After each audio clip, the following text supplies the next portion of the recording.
Hello and welcome back to the channel. In today's video we have some huge Mohamed Salah transfer news coming from David Ornstein. So this is pretty reliable stuff which we will get into today's video. Please make sure you do like the video and subscribe to the channel for daily Liverpool content. So if you've not been following the Mohamed Salah situation, essentially what's happened is Mohamed Salah came out after the game against Leeds and kicked off and basically said he feels like he's being thrown under the bus by Liverpool. He feels like he's not supported by Liverpool anymore. He doesn't have a relationship with Arne Slot, and pretty much said, like, I don't think I'll be back. I don't know if I'll be back after AFCON. This could be it after the Brighton game for me at Liverpool. And as we covered in our last video, Jamie Carragher has basically come out and said, look, Salah needs to come back to Liverpool, probably leave in the summer, but he needs to come back and get a proper send-off. He's a legend at the club. He needs to have his guard of honour. He needs to have his family there, and just really have a proper send-off at Liverpool. But since them comments, David Ornstein has provided a huge update involving Salah and his potential future at the club, which we will get into now. Let's have a look at this. So, Liverpool have no intention to sell in January. So, as we've reported this week, coming from the Daily Mail, so take that what you will. Obviously, not the most reliable when it comes to football news, but they can be pretty reliable at times. But they basically said that the Saudi clubs could be looking to spend upwards of £100 million for the 33-year-old, which seems pretty ridiculous. However, if there is some truth to it, that could be huge for Liverpool to help balance the books after a massive summer transfer window. Spending £450 million. So let's have a read at what this says. Liverpool fully intend to keep a hold of Mohamed Salah beyond the January transfer window, with a positive update regarding his future being offered by a senior journalist. As I mentioned, that senior journalist is David Ornstein, a very reliable journalist, especially when it comes to Liverpool news. So, speaking to NBC Sports, the reliable David Ornstein has claimed that Liverpool want to retain his services rather than sell him next month. As I understand it, Liverpool fully intend to keep Mo Salah, Ornstein said. They want him to remain not only in the January transfer window, but beyond until at least the end of the season.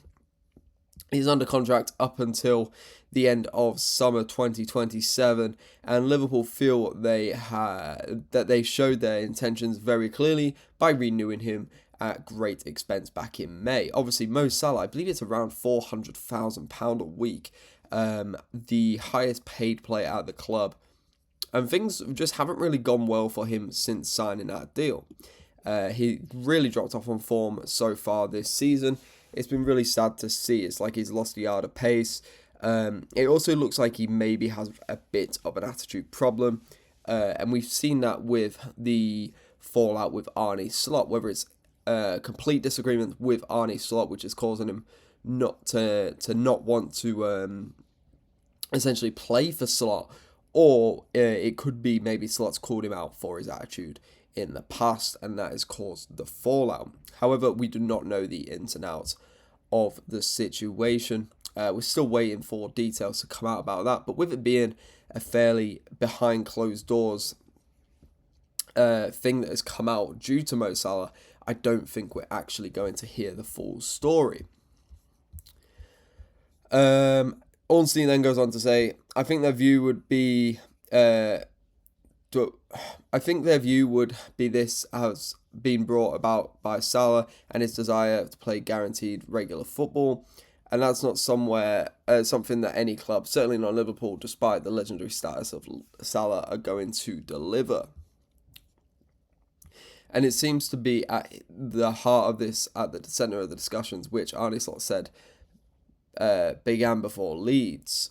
So as it's saying there, basically the whole issue rooted from Salah not getting guaranteed game time. And as we mentioned in previous videos before, we don't know if Liverpool promised this in a contract or not, but as it's saying there, it's unlikely Liverpool would ever promise that to anyone, regardless of who they are. So it's really hard to tell what actually ticked off Salah to the point where he kicked off like he did. So it wasn't the great shock to Liverpool that some have made out. What was surprising was that he spoke out after Leeds, and that forced them to act. However, they still feel the ball is in his court to decide what he wants to do here. If he really wants to go, is he going to come forward with some proposals? So I guess AFCON gives Salah some time to think to himself what he really wants regarding his Liverpool career, because at the minute, as the Liverpool are saying, it's completely down to him. And I believe Liverpool are going to say to him, look, you're not guaranteed football here. You're not guaranteed to start every game. If you want to start every game, you need to play like someone who deserves to start every game. But I think the issue as well is that there are players who are starting every game that don't deserve to start every game. Like players worse than Salah this season, like Cody Gakpo and Ibrahim Konate. Like, we've got backup options in those positions, yet Salah was the one who got dropped. Salah's not been great, but he's not been as bad as them two. Summer exit the best outcome for Liverpool and Mo Salah. Few Liverpool fans will want to see Salah depart in this manner in terms of the abrupt nature, so this is a positive update. The 33-year-old isn't quite the player he was, and his form this season has been poor, but he still has much to offer after AFCON, which is incredibly true. I think Chiesa could fill in very nicely on the right while Salah is gone, but I think Salah's going to come back, and I think he's going to tear it up if he gets back into the squad. And I think he could be a huge player, because obviously the season isn't over. We could still win the league. It's unlikely, but we could still do it. And I think Salah would be a huge tool in that race if we were to do so. But we're just going to have to see how it goes, really. See where Salah's head is at when he returns from AFCON. Because it is fully down to him. And even Saudi Arabia have said this themselves. If Salah wants a move, he's got to be the one that makes that move happen. They can't really do anything about it. They want players who want to play in Saudi Arabia. And obviously Liverpool want players who want to play for Liverpool. So it all comes down to Salah. Liverpool have no intention to sell, but if Salah wants it, they're going to do it. And Saudi have no intention to bid unless Salah wants it.